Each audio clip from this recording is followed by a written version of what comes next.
Good morning everyone, good morning. Maayong buntag natong tanan. Yan nasad ko. Mag-prepare sa pamahaw na mo. Okay lang jud nga bread per me always in morning niya. Kape. Ug nga ay banana sa sayo sa kabuntagon mamahaw na ta. Oras nga 7:15 diri sa among dapit. So mamahaw na ta everyone. Okay na kaini. Makabusog na ni. Perfect in my tummy. One meal, okay na kaayo. Mo ni pagkaon din sa amo ang dapit. Nga ako ang naabtan. Nga always, nga one time, lagin mi makakaog rice sa night time ra niya. And then morning, pa, lagin og coffee. And then, parisan na siya og berry.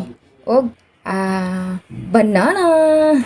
Then, na po siya margarine. Lahi nga margarine sa amo, sa, dito sa dapit sa amo ang gipuy-an. So, karon lahi ni siya. So, ako, kung asa ko maabot, mukanit, gid ko per me. Sa pagkaon, maapod akong kaunon. Good morning mga mata na ang mga inahan. Mga unta.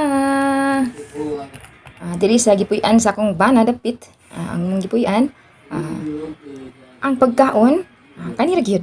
Pero okay ra kay ko kay naana daman ko. So mga unta. Mga unta, wala sayo sa kabuntagon, mamahaw man ni mama init kay ang akong husband work naman purong taod. So hikay og toast sa bread. Wala simple na kay among pamahaw dinhi sa dapit sa ako ang husband. So wala. So samtang di pa ako malimpyo, kaon sa ko gamay. Wala kay malimpyo ba ko ron unig human aning kaon. Di ba? Mo ni trabaho sa usa ka mama. So ako happy na kay ko nga complete ang akong family.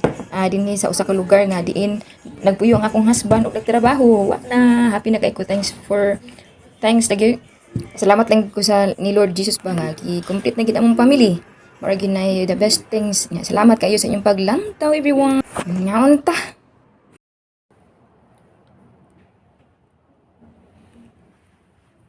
And how many temples are there in Taha? Manakog limpyo. Manakog limpyo sa kuwang. Manakog panglaba og limpyo. Perfect time. Is it man-made island? Yeah.